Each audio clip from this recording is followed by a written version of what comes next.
Jannik appeared completely in control until chaos erupted in Rome. One moment, he was dismantling Daniil Medvedev, cruising toward yet another major final. The next, he was doubled over on court, battling a physical crisis, calling for a medical timeout, and then watching the entire match grind to a halt as heavy rain swallowed Campo Central whole. It was perhaps the strangest semi-final scene the Italian Open has produced in years. The build-up to this match carried enormous weight. The Roman crowd was already buzzing with anticipation because Sinner had been virtually untouchable all week. He had carved his way through the draw without surrendering a single set, dismantling opponents with a quiet ruthlessness that has made him the most feared player on tour. Against Medvedev, most expected a battle, but almost nobody expected the bizarre spectacle that followed. The opening stages unfolded exactly as Sinner would have scripted them. He came out sharp, aggressive, and surgical from the baseline.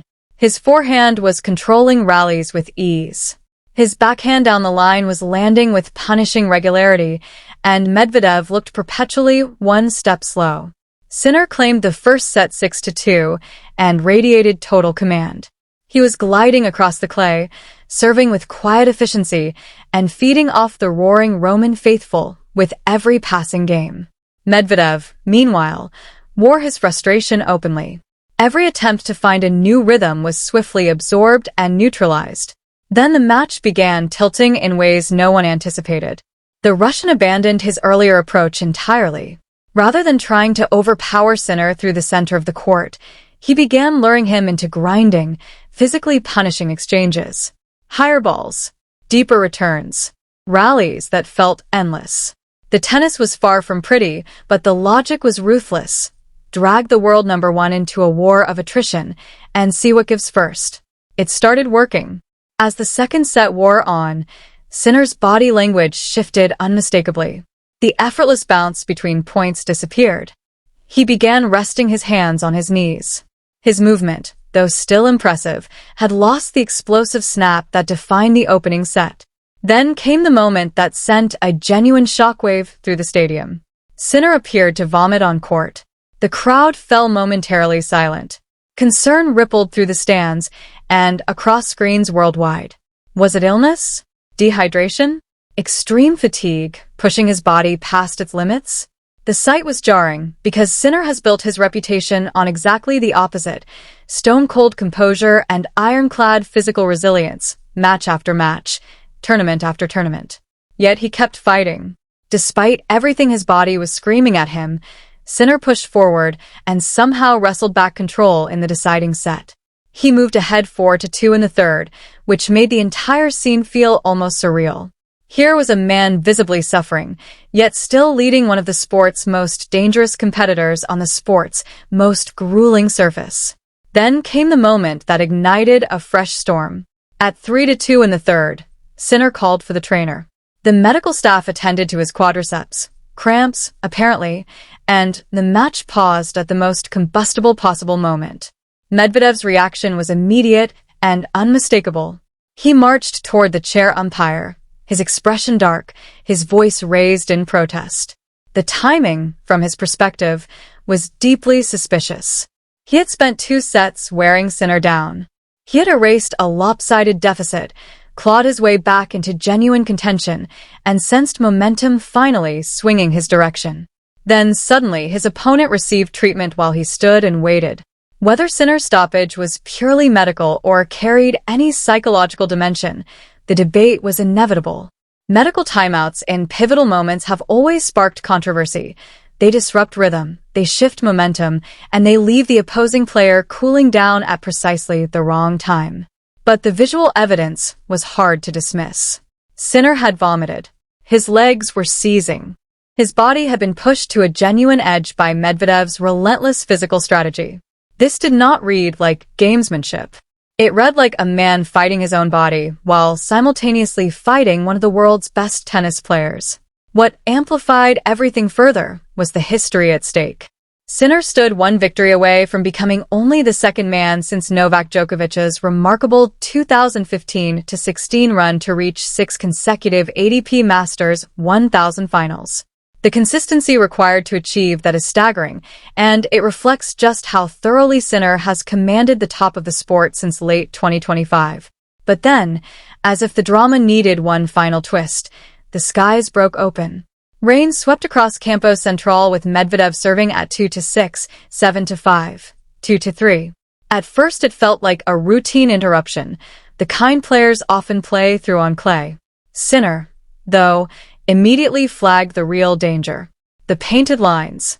On clay, those white markings turn treacherously slick the moment moisture touches them, long before the rest of the court becomes visibly unplayable.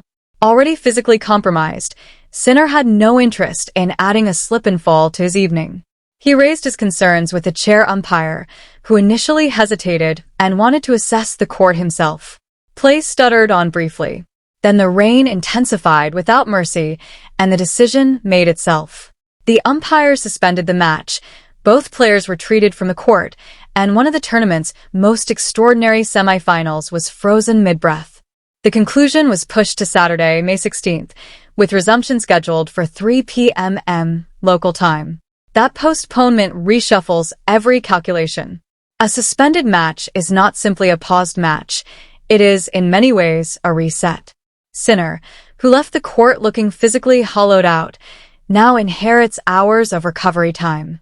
Proper rest, rehydration, medical attention, the chance to sleep, wake up, and return to the court with legs that function properly again. For a player who is cramping and vomiting, that window could prove decisive. For Medvedev, the interruption arrives at the most aggravating possible moment. His entire strategy had been constructed around accumulating physical damage on Sinner over time. He had been patient, disciplined, and methodical, and it was working. Now that momentum is frozen. Whether it survives the overnight break is an entirely different question. The psychological dimension heading into Saturday is rich and layered. Does Sinner return refreshed, close out the match efficiently, and march into the final? Or does Medvedev pick up exactly where he left off, applying pressure, testing those legs, probing whether the physical deterioration was temporary or something deeper?